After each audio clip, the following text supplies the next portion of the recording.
বলে জিব্রাইল কি চাই? বলে আল্লাহ আপনাকে দাওয়াত দিচ্ছে আল্লাহর বাসায় যাওয়ার জন্য। বলে আল্লাহ আমি কবুল করলাম, আলহামদুলিল্লাহ কবুল করলাম। বস্তুগুলো পৌঁছে দিয়ে হযরত জিব্রাইল যখন রওনা করলো, আল্লাহ বলে ও জিব্রাইল তোমারে জানাই আমার দুষ্টকে মানা করো, আসছে না যায়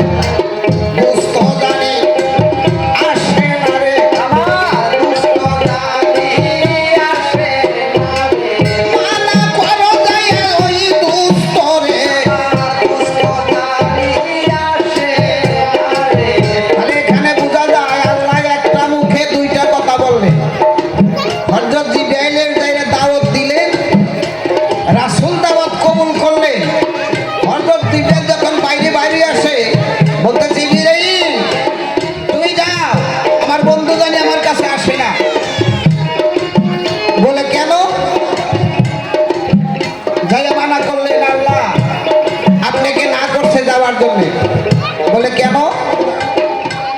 বলে সেটা আল্লাহ জানে। বলে তোমার আল্লাহর কাছে যাই না, আসো দাওয়াত দিয়ে কেন না করলো? আল্লাহ বলছে ও জিব্রাইল আমি দুষ্টকে মানা করি নাই, একটু থামতে বলছি কারণ একটা, এই যে দুস্তর যেটা সিরাজ আমার শরীরে আছে, এই জামা লইয়া যদি দুষ্ট আমার আরশ মহল্লায় আসে, এই যে আমার ৭০,০০০ ফেরেশতা আমার দুস্থকে দেখে হাসবে।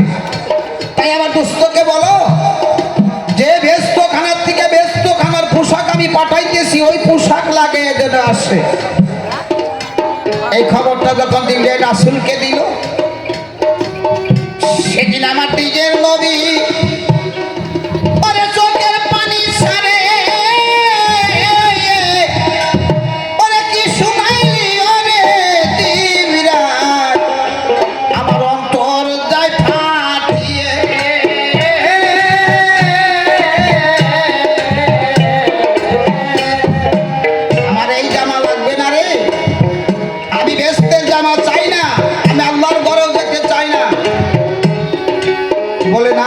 যেতে হবে, আল্লাহ হুকুম করেছে।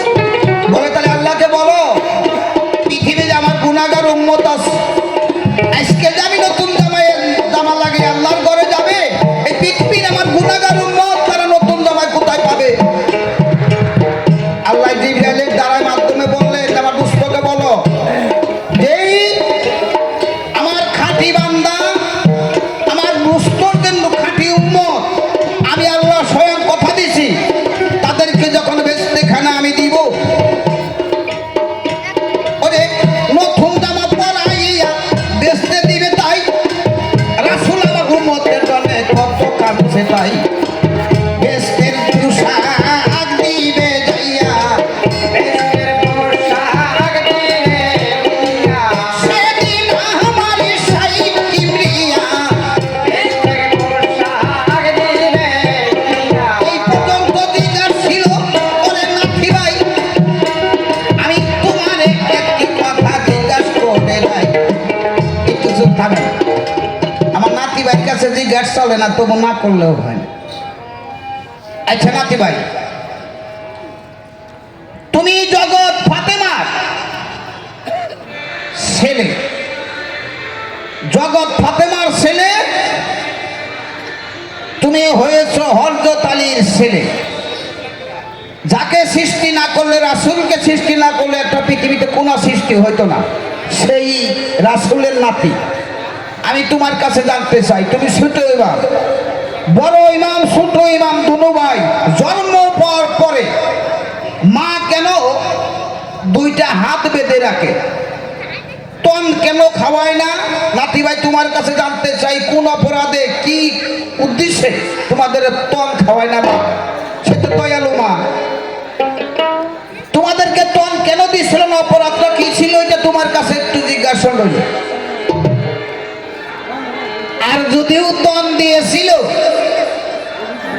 3 দিন পরে যদি তন দিয়েছিল, তোমাদের হাত পাও কেন বেঁধে তন দিল? কারণটা কি? এটা তোমার কাছে 1 নম্বরে জিজ্ঞাসা করি। আর একদিন ছোট ইমাম হাজার হাজার মানুষের সামনে, নববী মসজিদের সামনে রাসূল বয়ান করতেছিল, সেই দৌড়ে দেয় রাসূলের কাঁধে বসে একটা কথা বলছিল, হে রাসূল, হে নানা, অত কথা বইল না, তুমি কিন্তু আমার চেয়ে বড় না। কথাগুলো খেয়াল করতেছেন না? ছোট ইমাম যায় বলছে রাসূলকে, অত লেকচার মাইরো না, অত কথা কই না, তুমি কিন্তু আমার চাইতে বড় না। এই কথা শুনে হযরত আলী মুখের মাঝে একটা টিবা মারে, ছোট ইমামের এইদিকে দাঁত দিয়ে ওইদিকে বাহির হয়, রক্ত পড়ে। তখন বলছিল, আমার দয়া রাসূল আলী, এই কাজ করে না, যেটা কথা বলছে মিথ্যা না। আমি জানতে চাই, ছোট ইমাম আমার নাতি ভাই, তুমি নানার চাইতে কত গুণে, কত প্রকারে, কিভাবে বড়, এই কথাটা একটু আসলে নাতি ভাই খুলে বলো। তোমার কাছে ছিল 2টা কথাই জিজ্ঞাসা, তোমার কাছে জিজ্ঞাসা চলে না, তবু 2টা কথা জিজ্ঞাসা করলাম, যেটা দলিল মোতাবেক সত্যকারী যেটা, সেটাই জবাবটা দিবে। চালাক আছে বুঝছে না, নাতির পক্ষ। আরে আচ্ছা, আমি কথাগুলো বলি, বোঝা যায় নি গো?